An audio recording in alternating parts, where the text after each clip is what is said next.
fishing, it's in my soul. Welcome to the Salt Strong Podcast, disrupting fishing entertainment as you know it. Prepare to laugh. Prepare to get to know fishing legends in a whole new and unfiltered way. And on occasion, you might even learn a thing or two about fishing. Here's your host, Joe Simons. Like diamonds. Return to me. Hey everybody, Joe Simons, like diamonds, back again with Salt Strong Unchurched. Those three words hit me like a ton of bricks this past Sunday while I was in a church service, and I'll explain in a little bit. First, just kind of a confession to make. We as a family have done a horrible job of actually going to church. And if you recall from the early days of this Unchurched, one, this is a place for us, me and you, to talk, to share stories, to become better versions of ourselves, and ultimately to become closer to God. I do believe, and we talked about it in this Be the Tree episode. If you didn't hear that one, definitely must listen. I've probably received more emails from that episode in a long time, so I know it hit home with a lot of people, the whole Be the Tree. And I'll sum up there was multiple facets of it, but one facet of it was during a hurricane, these palm trees that are together, that are essentially doing life together, have a much better chance of not breaking under the strain of 130, 140 mile an hour winds. Whereas if it was one by itself, the chances of that snapping is much higher when you start getting really high winds. So basically in the worst of times, you want to be around a cluster of other trees, aka other people, and not sitting there by yourself. So I do believe in you can always go back to the Bible and reference that. I mean, it's very clear that God and Jesus want us to do life together, to celebrate Him together. And honestly, we've kind of failed as a family over this past summer of going to church. I got a million excuses. You probably don't want to hear all of them, but, we did a lot of travel. I took the month of July off, as you know, and the kids, we're off doing some summer camp for a whole month, and we just did a lot of fun things, and quite honestly, just didn't put church first as a family. Me personally, I'm obviously doing these unchurched, so I feel like I'm kind of filling my cup, if you will.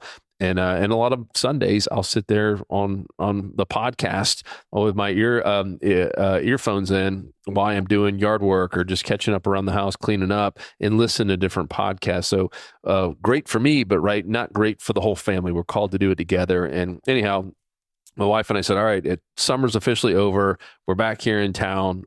Let's start going back to church, because like anything, let's just say working out or trying to lose weight, anything that you're trying to do to better yourself, it's so easy to get real excited and go all in the beginning, and then something happens that throws the whole thing off. You get sick, or you're out of town or whatever, and then a week turns into 2 weeks, and I'll get back in the gym next week, or I'll get back on the diet next week, and all of a sudden the habit's just completely crushed. And I think that happened to us with going to church.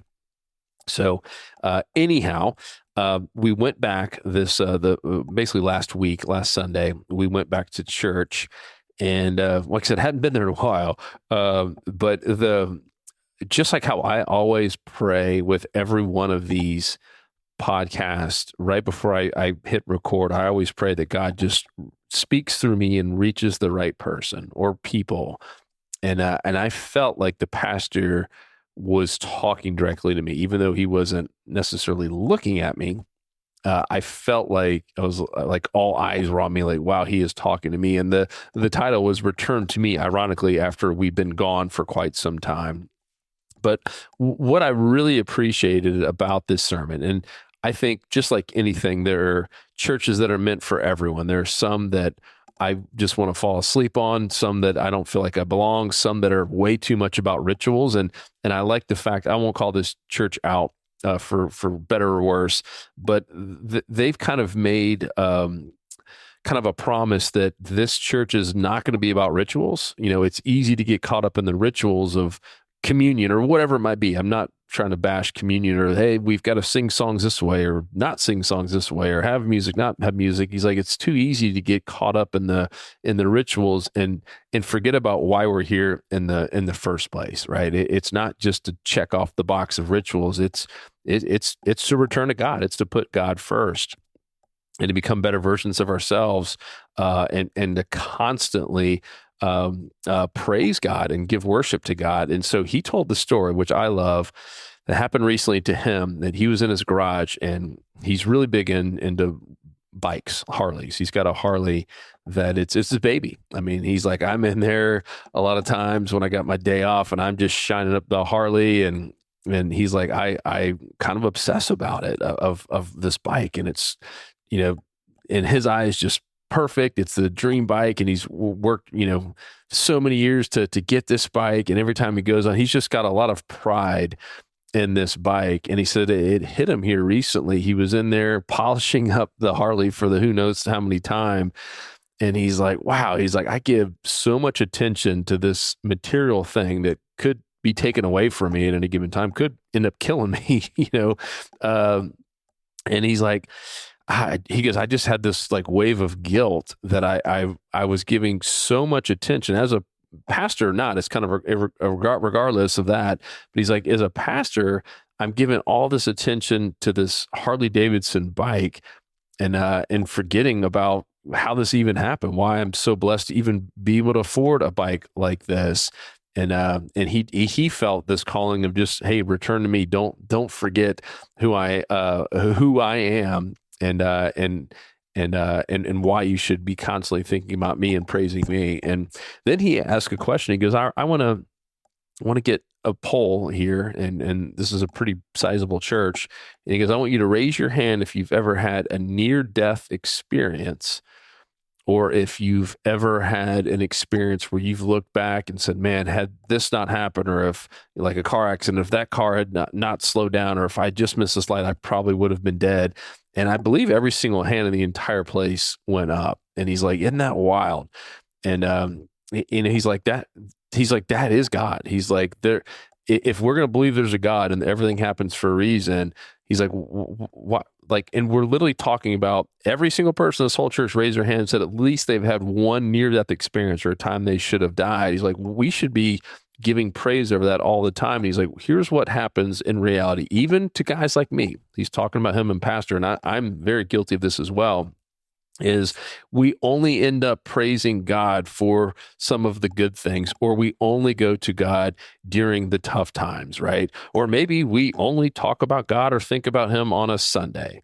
And he's like, shame on us, all the amazing things in our life, even my ability to be able to stand up on two legs. I mean, think about people like my brother, all the people who are disabled. He's like, the ability for me to stand up healthy as a 65-year-old man and be able to polish this amazing bike that was really just blessed to have it as a gift.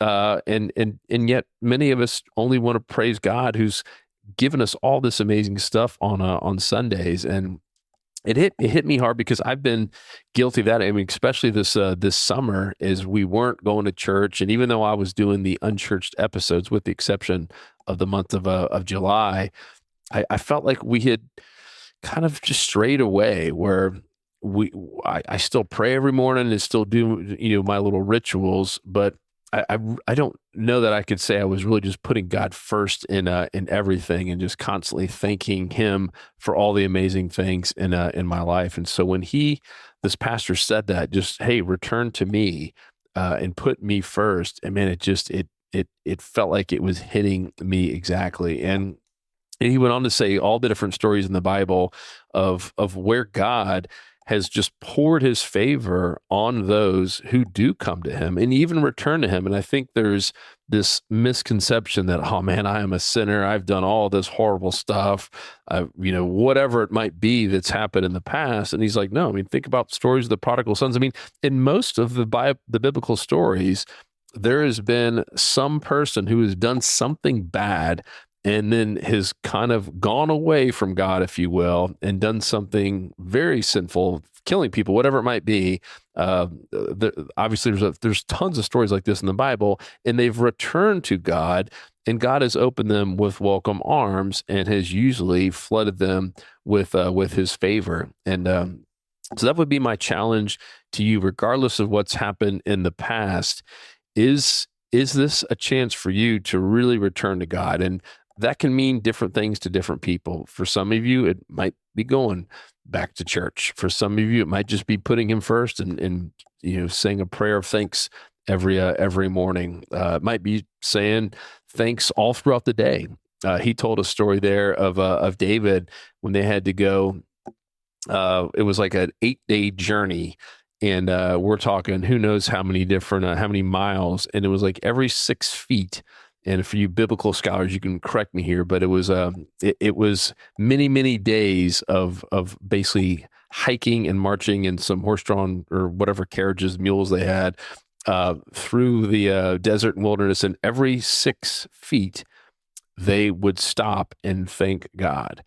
Wow, right? And that was the comparison he made versus most of us that maybe every 7 days we'll thank God and go to church. And he's like, that it's just not enough. And if we truly want favor and blessings the way that David received them, we've got to be thanking God constantly. I mean, can you imagine every 6 steps you take to stop and to say a quick little prayer? It almost seems impossible. And maybe for some of you saying that's overkill, and I wouldn't blame you. I've never done that in my entire life, and I don't know that I will.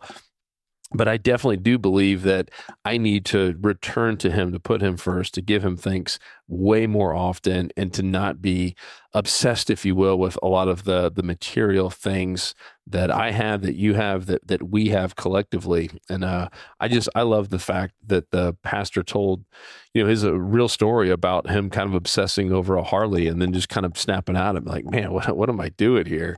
Why don't I love on God this much today instead of this bike that I'm obsessing over? And I know from myself, I've done that many times with the cool things that I have in my life, and even from vacations to actual physical things, we can tend to get obsessed about them and maybe forget sometimes who we should give thanks to on that. So that would be my challenge to you. Give thanks to all the amazing things, and if you do feel like you've kind of drifted away from God, this is an opportunity to come back, return to me. And the beauty of it is you don't have to go thank Him every 6 steps. You don't have to go to seminary school. It literally is as simple as a prayer and speaking to God. And this church too, another reason I do like it is, he kind of pokes fun at the prayer thing. He's like, so many people and especially in different aspects or different, what am I trying to say? Different churches, let's just say, they really think the prayer has to say certain things and kind of flow a certain way. And he's like, that's not true. He's like, some of my most impactful prayers, even as a pastor, have just been from the heart on what's going on in my life. And they've been asks, like big ask, and they've been full of just emotion. And there was no protocol to them. There was no prayer formula. He's like, it was me just talking like I would be talking to my best friend or my own, biological father. And he's like, I think so many people get intimidated with prayer thinking, oh, it's got to be perfect and it's got to start this way and end this way. He's like, none of that stuff matters. And I completely agree. And I challenge my own kids with that because one of my children in particular struggles with prayer and loves when I pray over her, but she's like, no, I just want you to do it, Dad. I don't know how to do it. And I'm like, what do you mean? You don't know how to talk to anyone? And she's like, well, no, it's different. It's prayer. I don't know exactly what I'm supposed to say. And right. And many of us are like that. And so we don't do it because of that fear of, oh, we're going to say something dumb. Just start talking to God like a natural person would, talking about what's on your heart, what's going on in your life, what you're thankful for, and what you need help with, where you do need some favor, where you do need some guidance, where you do need some new vision in your life. And every time I've done that, and every time I've started my mornings off really putting God first and writing to God, my life has 100% been better. I feel like I catch those good breaks. I avoid the catastrophes. That doesn't mean bad things don't happen. Of course, it will, and certainly will happen in the future. But I feel like in general, even when they do, they bounce off me a little bit easier than when I don't have God first in my life. So hope this was helpful. That return to me was just something that stuck with me this entire past week. And I was like, all right, I'm going to do a podcast just sharing how impactful that was for me to hear it. And I'm going to try to get the family back in church. I'll be honest, I don't think I can ever say, oh, we're going to go every single Sunday for the next 6 months or a year, because stuff does come up, especially with 3 young kids, and there's constantly someone sick and something going on. But we are going to try our best to do that. It just leaving the whole family just felt good. We were in such a good mood. And it reminded me, like, man, we need more of this in our lives. So don't just stop with this podcast with Salt Strong Unchurched. Try to do more and explore churches. There's churches that I've been to that I would never go back again in my life.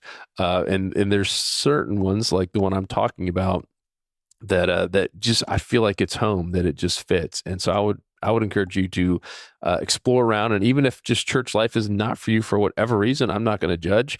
Just find other people to do life with, whether you talk about this podcast or other biblical based podcast on online or on YouTube or on the podcast network. I think just doing life together with other people is so critical. And yeah, like I said, I'm very grateful that I went this past Sunday and kind of getting that habit back. So this is another way to hold myself accountable by putting it out there to everyone else. So love you guys. Hit me up if you have any thoughts or questions. Joe@saltstrong.com. Otherwise, I'll talk to you on the next episode.